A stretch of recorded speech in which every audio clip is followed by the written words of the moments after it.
Russia, the Second World War, something totally, it's totally something else than it is for Estonia. And, for example, I have a personal. Welcome, Kadri, to the Danish Cultural Institute. It's very nice to have you here.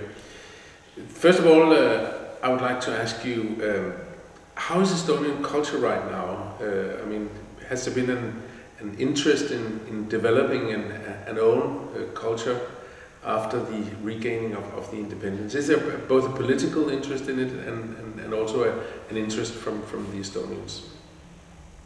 I think the main thing what has been changed is people's attitude and the way they look at the world.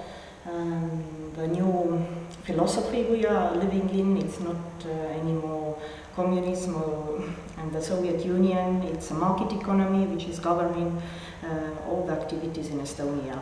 And this applies also for culture.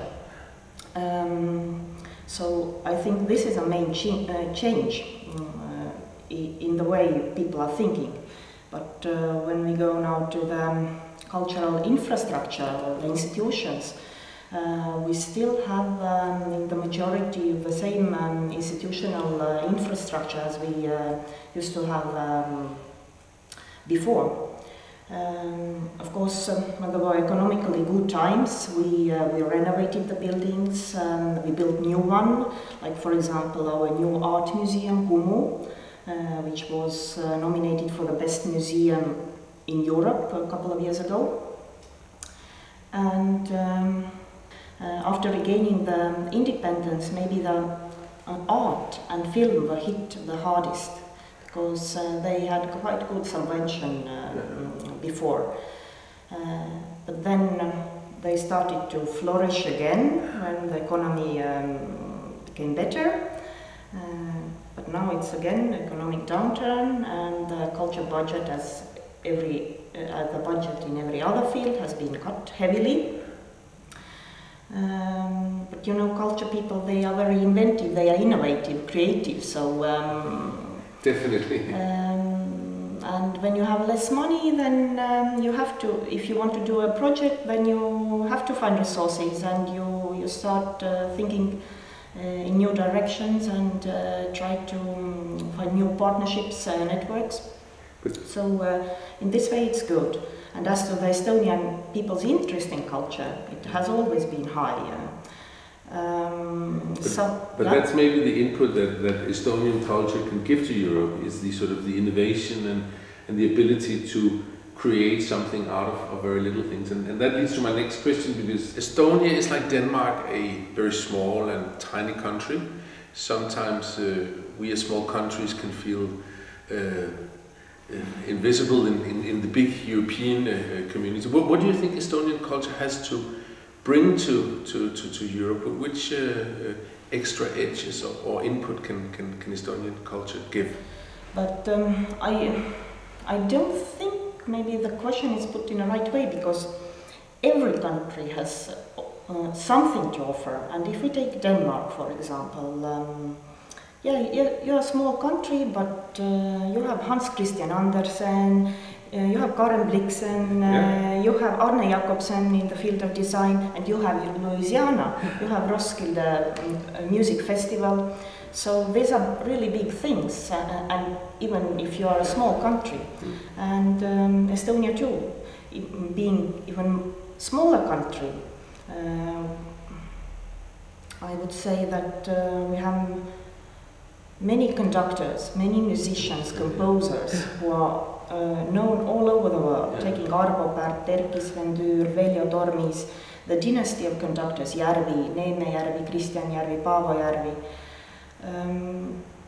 So music would be definitely one field in which we could offer a lot, and we are offering already. But getting to EUNIC, we're both members of EUNIC. I would of course like to ask you, as a new member in EUNIC Brussels, what do you expect of our dialogue and our cooperation? Okay, being a small country and being here basically alone, as is a Danish institute, also being a small institute, I think if we join our forces, then we can get more publicity, be more visible, so that 1 + 1 wouldn't equal just 2, but maybe 4 or 5. And to create also synergy between the way you are thinking, or how we are thinking, or some other countries. If we turn it around, and if you in your imagination go back to your home country, which interest is there for European culture there? Is there any specific? Are they hungry for something special from Europe? Is there something that you can inspire the rest of us to bring to Estonia? It wouldn't be right to point out just 1 or 2 fields. I would say generally there is a big interest in other cultures, and Estonians are very friendly towards our own culture and toward the other cultures. And I think the best benefit in the intercourse of different cultures is that you broaden your worldview. You get to know other worlds, other types of thinkings, and it increases the tolerance. And actually, this is the most important thing: to be tolerant, to be open-minded. And on the basis of that, you can work further, you can collaborate, establish networks, do projects together. So I wouldn't name any specific fields, because in every cultural field in Estonia, they know what they would like to do and with what countries. But if I would say that it's just UK or it's just France, it wouldn't be correct, because even in smaller countries, there are very good specialists and really top-level professionals. So, definitely. But I think you have inspired many of us to go to Estonia already. But talking about going somewhere, do you have a favorite place in Brussels to go? A place that you can recommend, maybe a little secret spot? One of the places I'm going quite often, bicycling actually, on the Promenade Vert. It's this old railway, which led to Tervuren, but this leads to Voluve Park.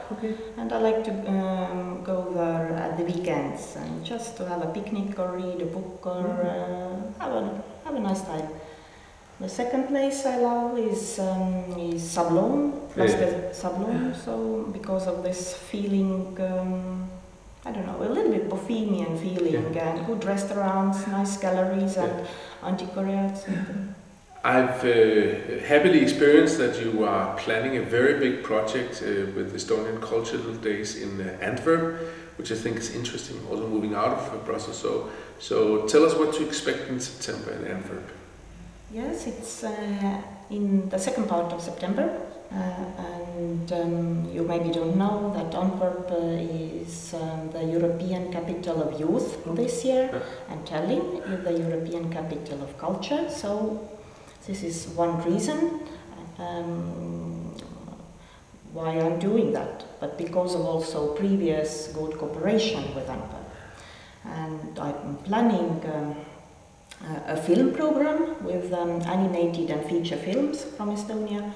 So we will also have for young people kind of a Belgian-Estonian mini festival of underground music.